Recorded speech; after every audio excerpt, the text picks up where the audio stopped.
뉴스 속 경제 이슈는 더 쉽고 깊게, 최신 고용 동향은 더 빠르게 전해드리는 고용브리핑 365 시간입니다. 이은정 기자와 함께합니다. 안녕하세요. 오늘 어떤 이슈 가져오셨나요?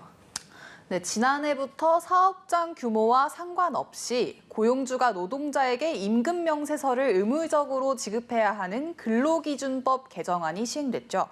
모든 노동자는 항목별 임금이 구체적으로 적힌 명세서를 받아볼 수 있게 된 건데요. 하지만 임금 명세서 교부 의무화에도 불구하고 아직 현장에서는 제대로 정착되지 않았다는 조사 결과도 있습니다. 임금 명세서부터 최저임금까지 노동 환경의 기초는 잘 지켜지고 있는 걸까요? 이슈픽에서 짚어보겠습니다. 네, 이 노동자를 한 명이라도 고용을 하면 모든 업체는 임금 명세서를 반드시 지급하도록 하라. 이게 실제로 법제화됐는데 시행 1년이 됐잖아요. 잘 지켜지고 있습니까? 네, 아쉽게도 제도가 시작된 지 약 1년이 지나는 동안에도 이를 지키지 않은 사업장이 많은 것으로 조사됐습니다.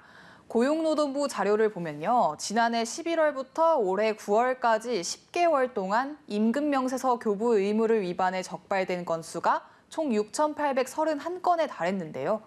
특히 근로감독이 많았던 9월에만 총 2,000곳이 넘는 사업장이 적발됐습니다. 이 중 1,300여 곳은 아직 문제를 시정 중입니다. 시정 지시를 했는데도 문제가 바로 해결되지 않으면 과태료 처분 대상이 되지 않나요? 네, 맞습니다. 과태료 처분을 받은 사업장은 13곳이었는데요.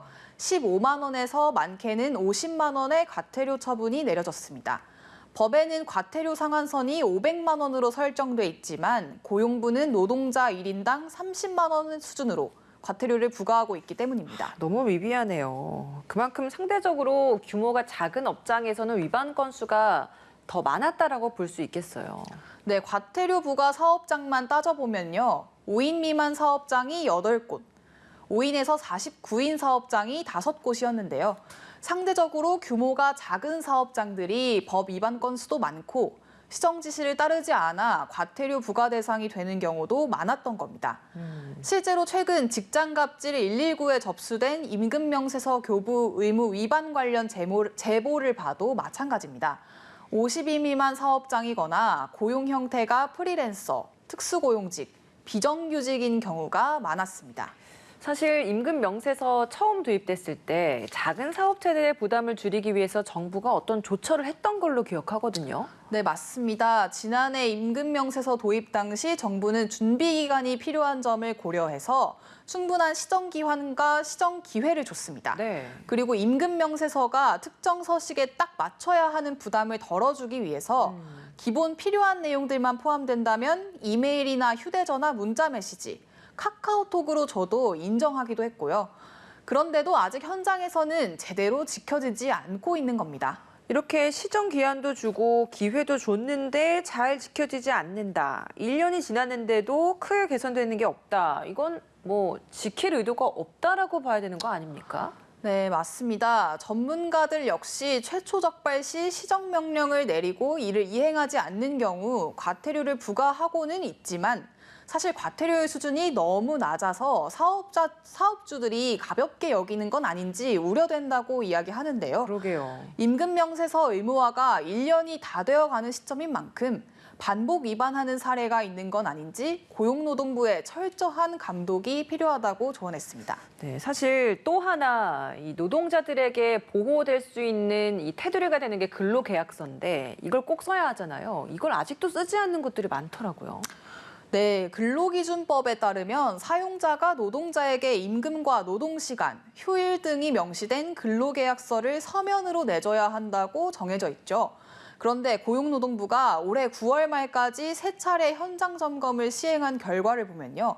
소규모 영세 사업체의 약 64%가 근로계약서를 쓰지 않고 있었습니다. 기본 중에 기본이 바로 이 근로계약서를 쓰는 건데 이것조차도 지켜지지 않는다는 겁니다. 일이 절실한 사람 마음을 이용해서 사실상 갑질하는 게 아닐까라는 생각이 드네요. 네, 맞습니다. 모든 근간이 되는 게 근로계약서인데 근로계약서를 쓰지 않았기 때문에 생기는 피해들이 부수적으로 너무 많을 수밖에 없는 상황인데요. 네. 그런데 근로계약서를 쓰는 것도 몰랐을 뿐더러 쓰는 방법, 또 한 장씩 나누어 가지지 않았기 때문에 특히나 열정페이로 포장된 불법 노동의 피해를 보는 사회초년생들이 많습니다. 네, 이 사회초년생이 자신을 보호할 수 있게 근로계약서 작성을 하거나 불법 행위를 대처하는 법도 직접 알아야겠지만요. 무엇보다 이런 불법을 저지르는 갑질 일터가 변화하는 게 가장 중요하지 않을까 싶네요. 네, 그래서 고용노동부에서도 올해부터 서면 근로계약서 체결과 임금명세서 교부뿐 아니라 최저임금 지급, 임금체불 예방을 집중적으로 점검하고 나섰는데요. 무엇보다 위반 사례가 몰려있는 10인 이상 소규모 영세사업장을 대상으로 더 집중적인 지도에 나섰습니다. 현재까지 7,413곳이 현장 지도를 받았는데 앞으로도 꾸준히 늘려간다는 계획입니다. 한컷 이슈도 보겠습니다. 오늘 한컷 이슈는 어떤 내용인가요? 네, 일자리 지원할 때 정규직인지 계약직인지 고용 조건과 근무 형태 꼼꼼하게 확인하고 지원하죠. 그래서 정규직이라서 지원했는데 막상 면접까지 통과하고 나서 받아든 서류에 계약직이라고 써 있으면 어떤 생각이 들 것 같으세요? 아니, 너무 황당하고 화날 것 같은데요. 이게 처음 고용하겠다라고 내건 조건과 실제 계약 조건이 다른 건 불법 아닌가요? 네, 맞습니다. 광고와 다른 고용적 조건을 제시하는 행위는 명백한 불법입니다. 직업안정법 위반으로 5년 이하 징역 혹은 5천만 원 이하 벌금형이 내려질 수 있고 채용절차법 위반이 적용되면 500만 원 이하의 과태료도 부과되는데요. 실제로 지난 3년 동안 채용절차법상 거짓 채용 광고 신고는 꾸준히 늘었고 직업안정법 위반 신고도 매년 수백 건입니다. 하지만 신고되지 않은 경우가 더 많다는 게 전문가들의 지적입니다.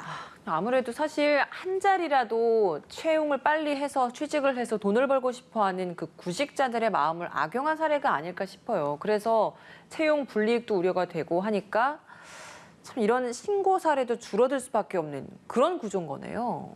네, 막상 업체에서 공고와 다른 조건을 제시하더라도 구직자로서는 을에 해당할 수밖에 없는 건데요. 그러니까요. 게다가 직업안정법은 노동 조건이 현저히 달라야 한다는 모호한 기준 탓에 적용이 어렵고 채용절차법은 30인 이상 사업장에만 적용된다는 문제가 있습니다.